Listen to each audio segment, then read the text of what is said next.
toi un peu. Ça va, ça va.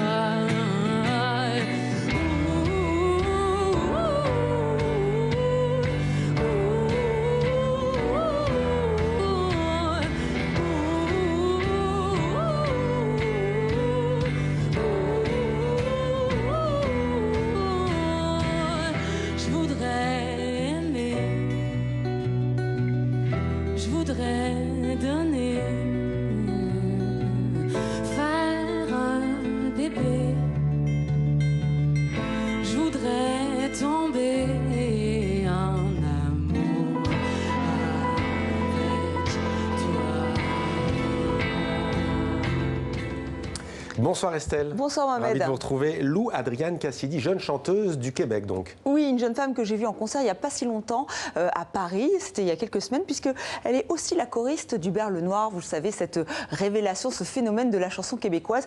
Mais cette jeune femme a beaucoup de talent, elle vient de sortir son premier album, c'était il y a quelques semaines seulement. Les Québécois, les Québécoises la connaissent parce qu'elle a participé à La Voix, émission de télécrochet, en France on dit The Voice, et aussi parce que ses parents sont musiciens, ils sont plutôt connus. Regardez cette photo, en fait la petite fille que vous voyez, eh bien c'est Lou Adriane Cassidy, elle est aux côtés de sa mère, Paul-André Cassidy. Voilà, elle a bien grandi, elle a 21 ans, et donc elle sort ce premier album.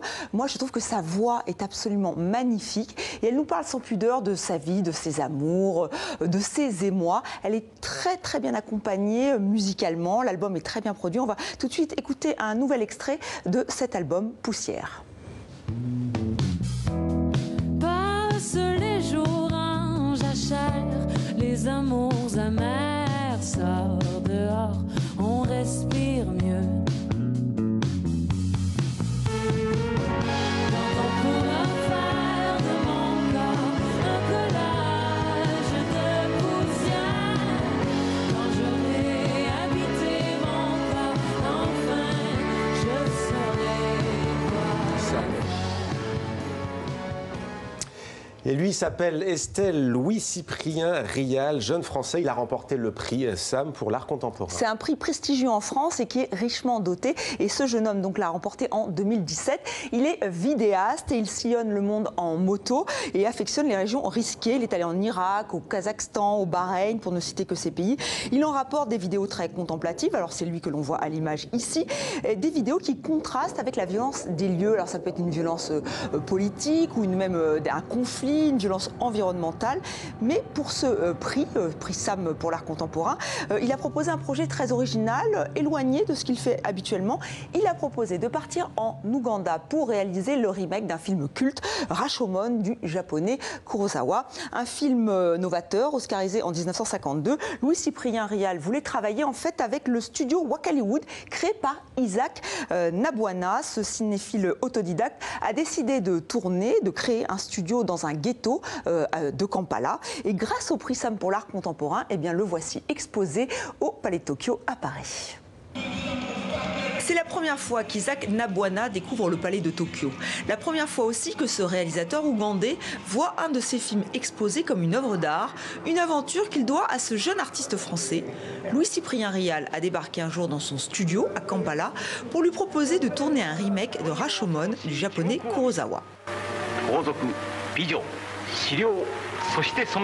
Je trouvais intéressant dans ce cinéma globalisé de travailler sur une œuvre japonaise, sur l'interprétation. Et donc au fond, c'est une rencontre terrestre en fait entre un Français, des Ougandais qui travaillent sur une œuvre japonaise dans un studio qui s'appelle Wakaliwood et qui ne renie pas ses influences de la violence du cinéma américain, autant finalement que des films de kung-fu asiatiques qui ont beaucoup inspiré en fait la naissance de ce studio. Isaac Nabwana nous livre une version très fidèle de Rashomon. 3 individus s'interrogent sur la mort d'un homme, suicide ou meurtre. Cette œuvre culte multiplie les points de vue et remet en question la notion de vérité. Un film rebaptisé Boda Boda Killer dans sa version ougandaise, du nom des chauffeurs de mototaxi. Hello! He knows the way. Now he's on the bike. The action Boda Boda, quand vous entendez ça, vous vous posez la question. Est-ce que c'est un Boda Boda qui a tué ou est-ce un Boda Boda qui a été tué? Et c'est ça le thème central du film. Qui a tué qui?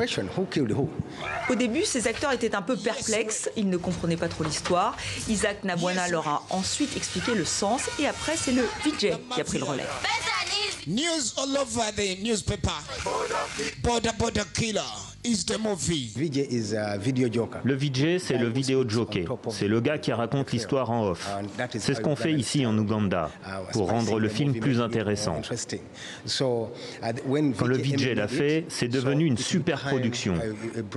Et quand je l'ai montré, tout le monde a dit « Waouh, quel bon film !» Boda Boda Killer va maintenant sortir en DVD. Il restera aussi de cette aventure artistique des armes factices et des affiches. Louis-Cyprien Rial s'est inspiré des nombreuses versions originales pour en faire des collages. Voilà donc le VJ, belle découverte Estelle. Le DJ et le VJ. Le DJ et le VJ. Et on va terminer Estelle, cette chronique culture par une disparition. Hein. Oui, un historien des idées, c'était un grand historien des idées. Jean Starobinski est mort à l'âge de 98 ans. Ce critique suisse était mondialement reconnu pour ses travaux sur Jean-Jacques Rousseau, mais aussi Stendhal. Il a fait énormément de choses. C'était une figure à Genève où certains l'appelaient Starro, c'était son petit nom. Il était vraiment aimé en Suisse. C'était un membre éminent de l'école de Genève. Et c'est avec ce visage que l'on referme cette chronique. Merci beaucoup Estelle. À demain.